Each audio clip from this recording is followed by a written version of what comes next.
Merriam-Webster dictionary defines a bribe as money given in order to influence the conduct of a person in a position of trust.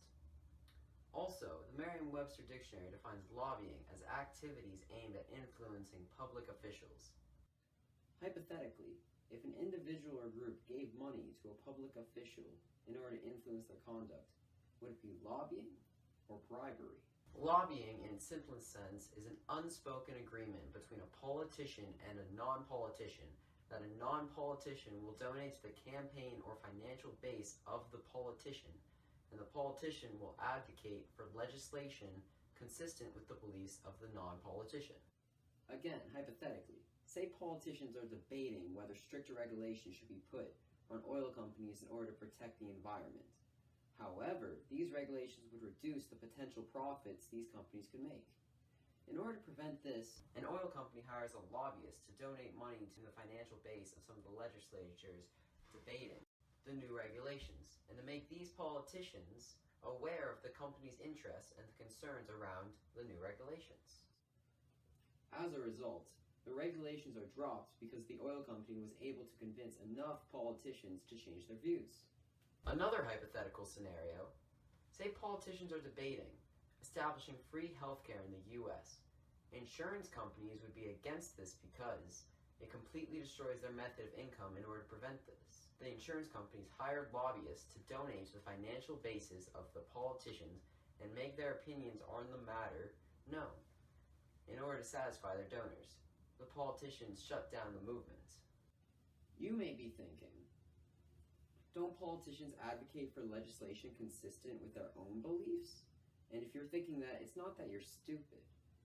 The original concept of democratically elected politicians is a group of people who presented their opinions to the public. And the public decided to vote for these politicians because their opinions were consistent with the public's. Therefore, after being elected, these politicians should advocate for legislation consistent with the beliefs of the public, because supposedly their beliefs are consistent with the public. However, in practice, it becomes much more a matter of convincing the public a politician has beliefs aligned with theirs, but then only advocating for legislation that is personally beneficial to them, because of the money they would receive through lobbying.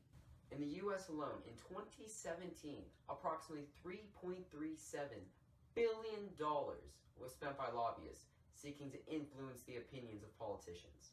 Of that, approximately $162.5 million was spent by insurance companies, and $126.34 million was spent by oil and natural gas companies. Of course, these companies were hoping to dissuade legislatures from changing the law in ways that would reduce their profits. When polled, 71% of American voters support free healthcare in some manner. However, less than half of federally elected politicians in America support legislation that would provide any manner of even subsidized healthcare. This disparity between the opinions of the voters and the opinions of the voted in doesn't make a lot of sense at face value.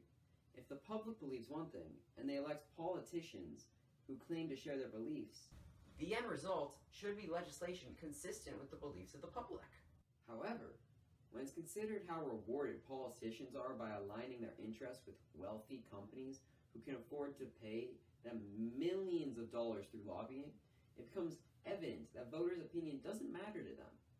It is clear politicians who accept lobbyist payments are more concerned with money than their own opinion, because these politicians are prepared to sacrifice their own opinion for money. In the early 2000s, the U.S. Congress proposed a bill that would prevent any restrictions on the prices placed on drugs and pharmaceutical goods in America. Why would American lawmakers want to allow drugs and pharmaceutical companies so much freedom and ability to abuse their customers? Because these companies paid lobbyists to pay legislators tens of thousands to hundreds of thousands of dollars to do it. President Bush himself actually received almost $900,000 in lobbyist payments in order to persuade him to support the bill. It can and has been argued that these lobbyists and corporations are not seeking to alter the opinions of elected officials. Rather, they are seeking to support politicians who already share their beliefs on certain matters. The reason this is absurd is because of the variety of politicians these interest groups support. For example, in 2008, Obama's campaign received support and donations from multiple oil companies despite his public lack of support for the industry. And similarly, Hillary Clinton, who in the 90s was the most respected advocate for universal health care in America, later on in the mid-2000s received over $850,000 of support from insurance company lobbyists, successfully dissuading her from pursuing free health care any longer. One may also pose the question, isn't it one's right to petition the government founded in the U.S. Constitution? Yes, it is. But petitioning the government doesn't require the petitioners to be rich. You can petition the government through protests or interviews with politicians. However, these are far less effective in practice than lobbying. The biggest reason why is because the amount of benefit politicians receive from changing their views due to the actions of lobbyists is far greater than the benefits received from changing their views due to the actions of protesters. So, why don't more people lobby? Why don't people who want to protect the environment lobby in support of regulations on oil companies? And why don't people who want free health care lobby for legislation making it so? Well, the truth is they do. It's just lobbyists from these groups have a tenth the budget to work with when bribing public officials, and therefore cannot have nearly as large an impact. It all comes back to the advantage one has when one has money. The politician is more likely to agree with the person who will pay them more. The person who can pay them more is the person representing the big company who profits the more the poor suffer. And the poor will suffer more when the politicians pass legislation consistent with the objectives of the big company. It's a cycle that makes the rich richer and the already disadvantaged even more so. For example, health insurance companies make the most money when they don't need to actually pay for the claims of their clients, but require their clients to pay them fees in order to make money. Meaning, health insurance companies need people to need health services, so they'll pay for the insurance, but also need people to never use the health services, so the insurance company doesn't need to pay for them. Therefore, the more people suffer, the more money the insurance company makes. Since these health insurance companies are reliant on the suffering of their clients, they're reliant on the lack of free healthcare. Because free healthcare would remove their clients' need for the services and remove their clients' inability to receive the services. So in order to prevent this, health insurance companies paid lobbyists to pay politicians to stop free healthcare movements and maintain their profits, resulting in them making more money and the already disadvantaged poor being even more unable to thrive in society. Another example, global warming and climate change. The Earth is becoming dangerously warmer due to artificial actions and inactions, and humanity faces several short and long-term problems because of it.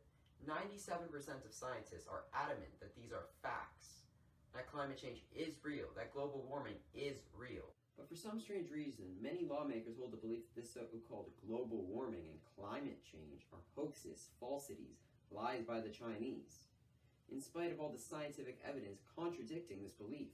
What could possibly cause so many politicians to spit in the face of science and claim global warming is not real? Well, it stems from the cause of global warming. One major cause is humanity's massive use of oil and natural gas in our cars, our plastics, and many other products we as a species have used. Oil and natural gas to gradually destroy our planet. And now we as a species should assumably do what we can to undo, prevent, or at least minimize the effects of our actions caused by our use of oil. But to do that, we would have to reduce our use of oil, and that would mean reduce the profits of the people producing oil. As you might expect, oil companies would not be very excited about reducing their profits, and as a result, have turned to lobbying to stop any reduction or regulation on their products. This is why so many lawmakers seem to think climate change is a hoax. It's because they've been paid to believe that, because it makes them more money and prevents oil companies from losing profits to environmentalist protection movements. Lobbying is a global issue because of how it allows countries to influence the politics of the U.S. Countries like China, Russia, Saudi Arabia have successfully infiltrated American politics not through espionage or military invasions, but through corporate lobbying. Chinese companies have paid American lobbyists to pay American politicians to advocate for less restrictive policies towards China. Russia and Saudi Arabia have done similar things. This ability of other countries to have influence on seemingly independent nations' politics creates a fear that if it can be done in one country, a similar result could be replicated in others. Meaning, the assumed autonomy of most democratic nations can be violated through the wealth of foreign investors. In conclusion, lobbying and lobbyists should be made illegal and banned because they are in essence just utilizing bribery to curry the favor of elected officials towards already rich people and groups who do not need any additional help in society. Thank you.